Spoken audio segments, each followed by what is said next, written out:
My name's Melissa Jaraneski. I'm a veterinary technician. I've been a veterinary technician now for 22 years. I have experience working with exotics, emergency, internal medicine, critical care, general medicine.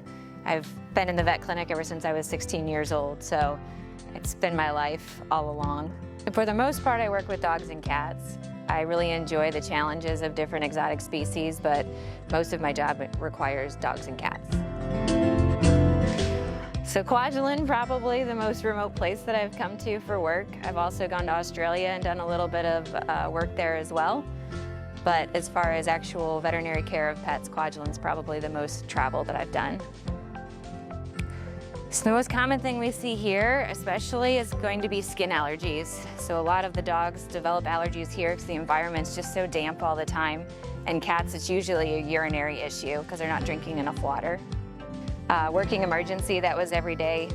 And anytime I see an animal that's injured out in the wild or in the streets, I try to take care of it as best as I can as well. It's just in a vet tech's nature, really, to take care of any animal that's hurting. So I actually really do enjoy educating owners. When I first started out, I was a little apprehensive about it because I didn't have the knowledge base. But now, as I've gotten more comfortable with different aspects of veterinary medicine, I really enjoy teaching owners how to best take care of their pets because I realize how important it is for owners to get ahead of issues instead of trying to play catch up when their pet's sick. Honestly, just having them come by and see me. I try to work really hard to build positive relationships with the animals, especially just because when we're here working by ourselves, we rely on the owners to hold their pets, and we also rely on the pets to behave. So we really have to make sure that their experience is positive, whether that's through medication or just coming in for happy visits. So out here on Kwajalein, it's really important that they eat a balanced diet, that they're getting regular checkups whenever the doctor's here especially. Veterinary technicians can do a lot of things, but there's no trade-off for having an actual veterinarian look at your pet. Anytime that opportunity arises, if you're able to, I would recommend having the doctor do the exam. Make sure that they're drinking plenty of water, and as soon as you notice something is off with your pet, have them seen right away. That way we don't wait until they're really sick to be able to get them in.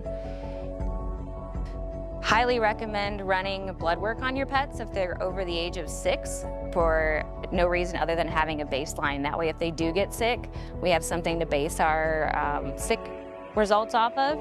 It just gives us a lot of information, and we can also catch things really early if we send off regular blood work for them. And I love Kwajalein. Thanks for having me. I've appreciated coming out. I think it's been 7 years now that I've been coming back and forth to the island, and I really appreciate the opportunity to come out and work with everybody.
Every day, millions of drivers share the road, but not all of them are truly paying attention.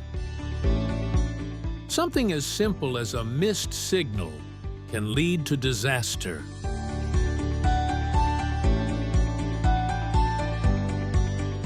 Turn signals aren't just for you. They tell other drivers what you intend to do. It takes 1 second to use a signal. It could save a life.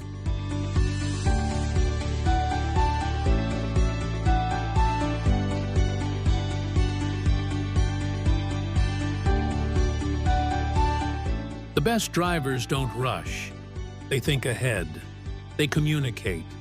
They look twice. You don't need to be perfect, just present.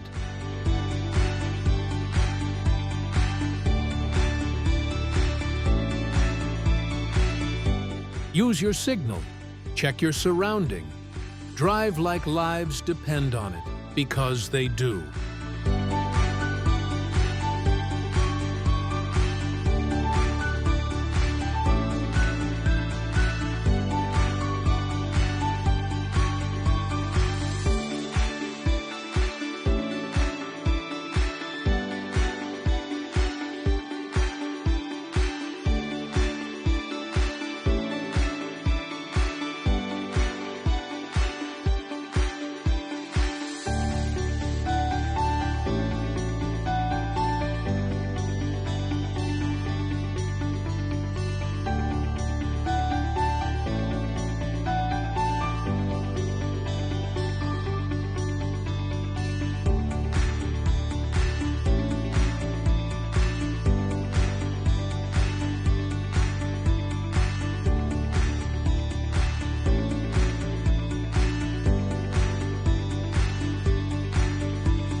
We came in 1981, and we were here until 2008, 27 years later.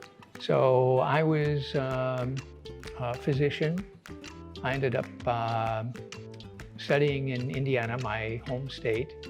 Looked around for a number of options and ran into an opening for a dock in the Marshall Islands. Ended up, in those days, sending a letter expressing interest, and somebody wanted this. We came thinking that, well, we can last a year, and then Chris will explain why. 27 years later, we were still happy being here. Yeah, I was 1 year, and then, well, I think we'll stay another year. This is fun. And then, you know, another year. Then I think by the time our daughter, she was 3 when we moved here, and I was pregnant with my son. I was 4 months pregnant, so he was born here. But by the time my daughter reached 5th or 6th grade, she said, I want to graduate here. So, and at that time, he was assumed the position of Chief Medical Officer. So we said, okay, well, I think we can do that. And that's how we stayed. The actual building and the building of the Cultural Center was not our thing. It was part of the USACA, I think it was host nations there, and I've been trying madly to remember his name. They found out there was a grant available for military installations to have a cultural facility, you know, military installations abroad. So they got the money, they got a local architect, Bob Wensler, who was wonderful, to design this building, which is unique for the construction around here, as you see. And then the building was up. And they didn't know what to do with it. You know, it's like, okay, we got a cultural center, now what do we do? So they contacted the Women's Club, which I was involved in that, the Yak Women's Club. And the Women's Club, you know, has the mic shop, has all these other activities. They were like, we can't take on one more thing. And so that's how I came about with several other of the Women's Club ladies who were very interested in a cultural, you know, institution. And one of them was Helen Claire Sievers. So she and I started figuring things out, going to Madro, having a relationship with Alele and bringing artifacts, and then it just grew. And the vision was really to promote the Marshallese culture here, because a lot of people that come here only see a little bit of eBay. There was just not enough cultural preparation, you know, history. And then it turned out to be not only just for us, but even for the Marshallese that came here, provided them with a view of their own history. You know, it evolved into a much more useful and larger thing, and I'm so excited to see that it's still going. So, support from the command was excellent. You know, we got enthusiastic support from the Marshallese community. Now, I think, looking back, the real challenge was we've got an empty building. What goes into it? And it, you know, there's a lot of things that are filling it right now, but it was not at all obvious as to, you know, what would be part of a meaningful display. It was once we had the building, I think the biggest asset was to draw the Marshallese leadership to support it. And that's where Michael Kabua came along. And he was very excited about what we could do and was a big supporter. So a lot of the things that we have, artifacts that are kind of rare, you know, family heirlooms, he donated or loaned us. And having his support opened the door for a lot of other Marshallese to come and you know, loan us things or give us things. And Yusaka was very helpful in getting like the cabinets and allowing us to have all these, the prints made at the photo lab at that time. Melissa was working there. And then, you know, it evolved just out of our passion. Oh, you know, what's the story about Evi? And I'm looking at it. Oh yeah, I don't know anything. How did Evi come about? So I made, you know, I researched it and made a display so that people who come here and go to eBay kind of understand how it all came together. So things like that just grew from our own interests.